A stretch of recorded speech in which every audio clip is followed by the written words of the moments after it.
Hello, everyone. Welcome to the show. I'm excited to be joined by my friend and business partner, Mr. Michael Vincent. We do these sustainability shows every week. I'm sure you've seen Michael's coverage over the years, and we work together on fuel reduction, emissions reduction, and plastics waste reduction with a common theme of net savings. So it's fun work. Hey, man, it's great. Hey, did you like my new Madonna entry? That was good. I thought that might have been Madonna for a second. Vogue, baby. Vogue. That's right, Vogue. You remember it? Vogue. I do remember it. Absolutely. But yeah, no, I love what we're doing, brother. If it's sustainable, we're in it, man, and in it to help people and really proving that sustainability is actually, when you get to it, it's the basics of really sound business. Yeah. Right? Is right. Really what it is. Eliminating waste, right? Yep. And improving efficiencies and reducing costs. That's really your sustainability, right? When you get into, and even when you bastardize the real meaning of sustainability and call it environmental, like we're talking about sustainable logistics, meaning it's green, right? Not just, reliable and resilient, but green. It actually makes it reliable and resilient when you're trying, you know what I'm saying? It's actually tremendous what we're doing. It absolutely is, right? Save money and reduce your environmental impact at the same time. Who doesn't want to do that? Do you know of anybody that goes, you know what? I just want to be dirtier and just use more virgin materials from the earth. I don't know of anybody. In the plastic side of thing, it comes from the demand from the consumer and the customer is what it comes down to. That's the fight that's going on there. There's certain things and certain packaging, et cetera, that are expected to perform at a specific level, and they can't risk it not. Otherwise, like in pharmaceuticals, for instance, right? Or food packaging, et cetera, right? You can't have it fail and then have millions of dollars of spoiled goods on the shelves, or syringes that don't work, or tubing for IVs that don't work, or whatever, right? So there's that as they develop really the chemistry in it, but it's not a desire to just outright say, no, I'd rather pollute the planet. Right. It's more the technology has to catch up with the desire, if that makes sense. Right? Yeah. So, I've seen recycled water bottles. That's like everywhere now. But at one point, 10 years ago, it was not very common to see that. The other thing is they had to figure out what is approved by the FDA or not, right? So virgin plastics and resins were approved by the FDA by their production and what they consisted of, and do they leach into materials or not? Well, now after you've made it once and then recycled it, it's not exactly the same polymer anymore. So can it perform the same way? So again, the testing and the technology had to come up to it where the FDA could say, yes, that's food approved. And then insurance companies, et cetera, when something does happen, we're feeling comfortable enough to say, yeah, okay, that's cool. Put it in the water bottles, right? I mean, that's what it comes down to, risk avoidance. Yeah, that makes sense. Right? Yeah. You don't want people getting sick, obviously. So no, you really don't. And I mean, even things is like children's toys, right? Okay, let's make all these. They're just toys. They're just Tonka trucks. And if they break, big deal, buy another one and stuff like that. They can put it in their mouth, and therefore it has to be FDA approved plastic as well. So that industry is starting to grow and evolve more. So you see more and more. It's just like fuel. I mean, it's very similar to fuel, right? You can't just dump anything in your tank and say, hey, we're good. Right. That's true, right?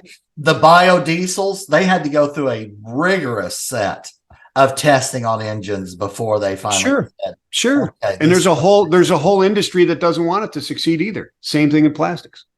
Sure. Absolutely. Yeah, I feel like we're in this green transition.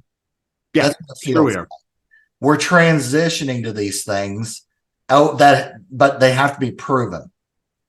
And speaking of proof, we have a money-back guarantee at Trucking Tower on fuel reduction of at least 10% or your money back. The proof is what is going to drive it forward. I thought you were going to say it was in the pudding, but you went a different. Proof is in the pudding. That's true. We have this idea about a campaign, but I'm not going to go there yet. But proof in the pudding. It's going to be interesting. So I love it. But anyways, same thing with plastics, right? They have to be proven not to hurt people in the case of plastics, not to. And they have to be proven to be able to be structurally sound, right? I mean, playgrounds eventually will start to have recycled plastic content in them, but they don't right now because you don't want your kid falling through a tube slide because somebody put too much recycled content in it. Right. So as we figure these things out, there'll be more and more uses for it. But yeah, it's developing. Yeah. Much And, like fuel. on that You know what front, else is developing? What's that? Theft, crime. Crime, exactly. Our big topic for today is It never stops, dude. You get a firewall up and they figure their way around it, right? They climb over it, they go around it, they dig underneath it, whatever it happens to be. It's crazy, crazy, crazy. In the case of today, we're talking about fuel fraud. Yeah. So I saw this article on trucknews.com, right? Yeah. And it's fuel fraud, the silent epidemic facing the trucking industry. So that really caught my eye. And then I started digging into it a little bit. And man, it's a significant problem. I didn't realize until I dug in a little bit more. But there was a fuel card and telematics company, Motive, did a third-party survey of fleet managers, and they found nearly 50% of them estimate up to 5% of their total fuel spend is fraudulent. It's crazy. So they gave an example. In the case of a fleet of 200 trucks, that would be about $500,000 US per year in fraudulent fuel purchases. It's amazing to me. I mean, A lot of money. When you start thinking about that, you start thinking, okay, who's getting a hold of these cards and stealing them? But then you also have to think, is it employee theft? You know what I mean? Because I had a fuel card when I worked at Roadway Express and I had a company car. And so at that time, you had a fuel card for your car, which now you just get a car or a company car. You can just get a company car. You just write off your mileage or whatever it happens to be. But we had this, but you could use it on your own personal vehicle. Now, eventually the miles wouldn't add up, right? But you could do it for a while if you need. I never did it, but I mean, you possibly could. How are they doing this? How is this happening? There's one example in here that's really interesting. So Jim Ward, the president of the Truckload Carriers Association, TCA. Oh, yeah. I've heard of those. Mississauga. I think that's in Ontario. It is. I've driven through it. Okay. So he was recently at the TCA's Bridging Borders Barriers Conference, and he had this stark warning about fuel theft. He said, quote, "It's cartels," he said, "of who is behind the increasingly sophisticated fuel fraud scheme." So that's one. I'm sure that's just one of, but that one was one that stood out to him. Yeah, and he's pointing towards the sophistication and how quickly it can happen, and that's why I think he's going toward cartels. I don't know that he knows who the leaders are or anything like that, or anybody importing hippos into Mississauga. little reference to our men down in Colombia. No, it's like technology. It's like, yeah, you use your card here, and a half hour later, they're buying it 2,000 miles away. How's that possible? Electronic fraud, and therefore it's got to be sophisticated in some way, and then hence the cartel or whatever it is. But it really could be just, I don't know how it works, dude. I would be guessing at how it works. I do know this. I've had a couple of my cards over the years where they call and just say, "Hey, this looks fraud. Are you like here doing this?" No, I'm not. And thank God that has, they have that ability to figure that out, that you can't be in Cleveland, Ohio buying gas and in Tijuana buying tequila at the same time. It doesn't work. Right. No, not unless you're driving a rocket. And I don't think they sell rocket fuel at the fueling stations. Last time I checked, they're not selling rocket fuel at the. No, but they do at the liquor store. Oh, that's true. 200 proof. Put that in your engine. See what happens. I'm telling you, in Ohio, you can get grain alcohol. So, but yeah, it's crazy how they're doing it. So let me ask you this though, Eddie. I mean, when you're thinking about these things, doesn't it seem like you and I could figure out how to make it safer? I mean, you know what I'm saying? I mean, I got a card, I can go and just tap it. Boom. I can use my phone, buy it, right?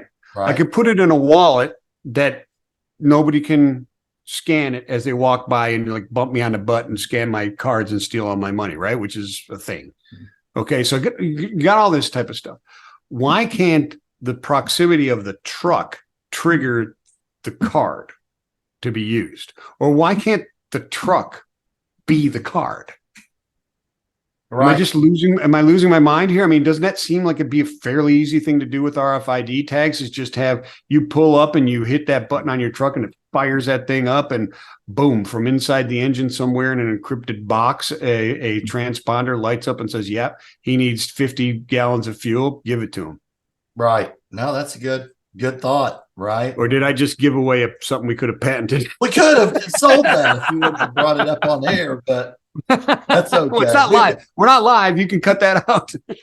We've honestly, you and I got enough things going. Yeah, we do. Now. You're gonna have that. You guys gonna have that one. Just send me a royalty check. That's right. That's right. But no, you're right. With technology the way it is today, you should be able to do things like algorithms and checks on things and RFID and make sure that truck is authorized to buy. And then, like you said, boom. Here you go. Yeah, it would seem like somebody like our good friend Jordan Graff at Highway, who can figure it out for, validating truck driver or fleets, etc., and brokers would be able to figure out something like this. I mean, it doesn't seem like it would be that hard of a thing to figure out how to make it a safe transaction. I don't know. A card in a driver's hand just seems like so 2000.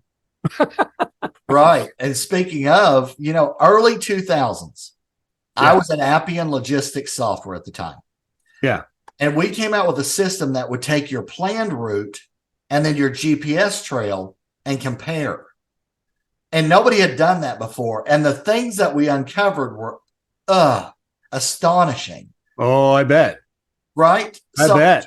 One example. There was this truck driver, and he liked to meet another truck driver at a Burger King every week. And it was 20 miles out of route for one and 15 miles out of route for the other. Wow. And we didn't know. They didn't know, right? It's guys on a route and going around. And they stopped there for a lunch every week. And that was just one example. Then we found another one. There was a guy that liked to take naps. And that's okay. I mean, you need naps. But if you're on a duty cycle getting paid, he would pull off into this park area that was near to his next stop and sleep for an hour and a half. Were these guys LTL guys or just on long That distance? was dedicated private fleet, that one. Okay. All right. That makes sense. That was a food service run. Yeah. Unbelievable. But you just didn't know because you didn't have the data or the logic. But yeah, you're right. But we were taught at Roadway Express, they had what was called an F9, and that's just the form number when you looked in the operations manual. And they had an operations manual, no lie, that thick. Told you everything was in there. And I remember an F9. So they had which was just a pickup and delivery card, and they wrote down their time and their mileage at stop, what they did, blah, blah, blah, all that kind of stuff. But we were taught very specifically how to audit those things very, very fast and find fraud like that. Mm-hmm. Oh, you know what I mean? Yep. And it's, and you can catch people pretty quick. Everybody's watch, if you look at what time it is extremely rare that you're going to look at the time and it's going to be exactly 9:05 or 9:10 or 9:15 or 10:05 or 10:20. There's always a 0 and a 5 is very rare. And if you look at it, someone's thing and they look down and all their times are 0s and 5s, they're lazy. One, and there's almost always a fudge in there somewhere. Right. That's the first thing you always look for were 0s and 5s. Too many 0s and 5s. Mm-hmm. Yep. Okay. We're gonna have to take a closer look at this one. Yeah. Well, my very, very first job in trucking ever was entering driver logs into a spreadsheet in Lotus 123. And the idea behind it was calculate unload rates and setup times at every account, and then find those accounts that are giving you detention. They're making you park for an hour or whatever. Yeah, exactly. Unintended consequence is we found fraud, you do. When you start studying those times, there's so obvious anomalies, right? And because Then you put it in a spreadsheet, and we did the same thing. We put it in a spreadsheet, but then you start calculating miles per hour and stuff like that, and it becomes really obvious what's going on. Yeah, somebody's doing 60 miles an hour in downtown Altoona, Pennsylvania. Probably not accurate. Probably not happening. No, that's the kind of stuff, right? Oh, this guy couldn't have driven 100 miles an hour between these two locations, so yeah, not going to happen. Not right. Exactly. But, man, yeah, but on the flip side of all of that, I've met so many awesome drivers, awesome executives. Oh, amen. Yes, it's the small percentage, but if 5% is what they're saying they believe is fraud, that's significant amount. But that includes not drivers too. That's right. That's right. I mean, I only put forth that I wondered how many use it for their personal. There's got to be a few that are dumb enough to do that. I have to believe that 5% includes a certain percentage that do that, but we're talking about theft outside, because the driver isn't the one who's buying gas in Mississauga and in Lake City, Florida at the same time, right? That's obviously fraud, and they're not selling their own card, right? Agreed. Let's clear that up. And vast majority of drivers that I ever had were absolutely phenomenal human beings. Nothing wrong whatsoever. Me too. Of that 17 years I spent with the group of companies at Appian, then TMW, and then Trimble, a lot of the dispatchers that I worked with were truck drivers. It just makes sense. Right? They were truck drivers. They said, "You're really good at that. Would you like to maybe dispatch some trucks?" I said, "I'll try it out." And then they became the dispatchers, and then they became like the head of the department of logistics. But anyways, bottom line, vast majority did a great job and were out to benefit the company. Like they were working hard to drive the company forward. I'll tell you, it's the same as, because in the same article, trucknews.com, in the same article, they briefly touch on freight theft, right? And it's interesting because, like, in the LTL world where I was, where I started my career in LTL at Roadway Express, it was always a common thought that the theft was happening internal, right? It was off the docks, it was off the break bulk docks and all this other kind of stuff, right? Or it was lost, misrouted, which over OS&D was a thing, right? Overages, shortages, and damages. Okay. And I always contended there's no such thing as a shortage. Okay. What does that mean? Did it disappear into the universe of nothingness? No, it's still there, and somebody received it. And if they received it, then it was an overage. If they didn't report that overage, that's called theft. So there's overage, theft, and damages is what there is, right? Right. In my mind. But what we did, which was really interesting, because you got a piece of freight that maybe has, or a shipment that maybe has possibly 200 pieces to it, that's moving literally from Bangor, Maine to San Diego and crossing 5 or 6 different terminals on its route to get there, easily lost, right? Mm-hmm. We put locks on our P&D trucks. Okay. As soon as it left the dock, it was locked by the driver. Right. It was and the drive. So then when the driver backed up against the dock, because now we're talking about LTL, they're rolling doors, right? You're not swinging doors anymore. So you back up against the dock. Prior to that, a shipper or a consignee could go up and just open that door before the driver was anywhere near the back of that truck. Right. Because they had to go check in and get onto the dock and stuff, right? Yep. We put a lock on there. 40% of our thefts evaporated. That makes sense. That makes sense, right? No, it's unfortunate, and fraud is everywhere. It's like we're living in a world of fraud. I mean, seriously, there's my ATM card has been hacked before. Yeah, mine too. Sure. Which is a major pain, because once they figure it out, they go, "I'm going to have to give you a new card number." And then you're like, okay, well, I have like 15 auto pay things on that card. Like electricity. Yeah, no, I might need electricity for the house. You're absolutely right. Yeah. It's just a pain. And then freight fraud. It mentions freight fraud. I mean, like people literally picking up a trailer and just going somewhere and bye-bye. It's gone, Oh, those are the worst. I had a container, a 53-footer or it's a 40-foot high cube full of flat panel TVs going to Bluebeard's Castle in St. Thomas, in Charlotte Mile, St. Thomas, that just disappeared. Gone. They took the whole container. Right. So We how found much the was that chassis. thing We found the worth? chassis in the yard. We found a chassis in the yard in South Miami by the Miami River. That's it. They didn't bother to unload it. They just took the box. Like, Do you remember about how much that particular cargo load was worth? so we're talking about 2001. Yeah. So like flat screen TVs were worth a hell of a lot more than they are now. Right. They cost a hell of a lot more. So I don't forget how many were in there, but each one of those suckers in there was worth a couple grand easy, Right. if not more.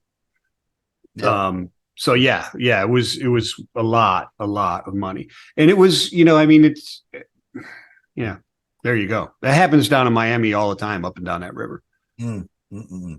Yep. Because customs does what customs can do, but when you got a ship that's sitting in the Miami River and it's being loaded, or you've got all these little NVOCCs that are literally just a TEU or maybe a 40-footer sitting in someone's backyard being filled with freight, and then when it's done, Jamaica Lines is in business and they go load it on a trailer on Bernuth Lines, who then takes it to Kingston. That's Jamaica Lines, for instance. Not really, but I'm just using it as for instance, that occurs.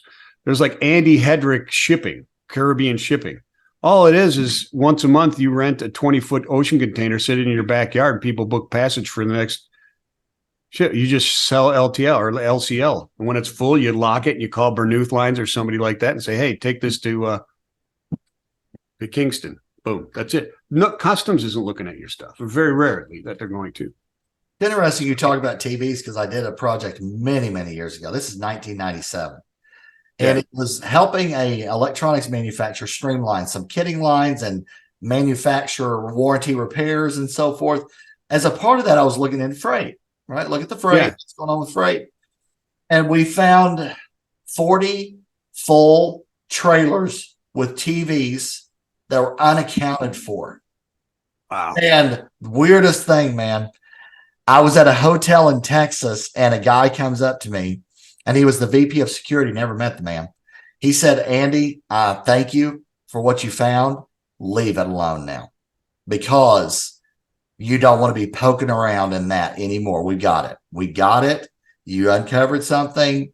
We've got it. And thank you. But you don't want to be the one driving around town with 40 container loads of TVs, with trailers in this case, trailers of TVs that you've uncovered. That's not a good thing. So yeah, it's not. Yeah, that's a big target on you, right? Yeah, that was not. It was like, why are all these TVs over here in this area of the yard, and there's no freight bill?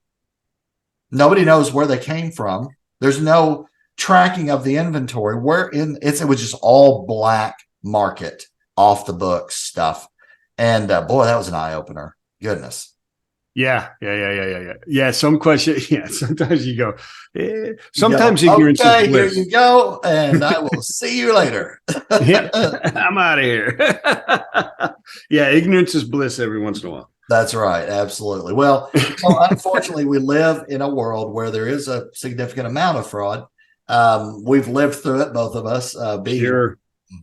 And but there is on the bright side. There's technology now that finds those things, and my credit card company will call me and go, hey, are you shopping in Florida right now? Because you just made a purchase in Oklahoma City. I don't think you're there, but are you there? And I'm like, no, I didn't buy that. No, that's not me.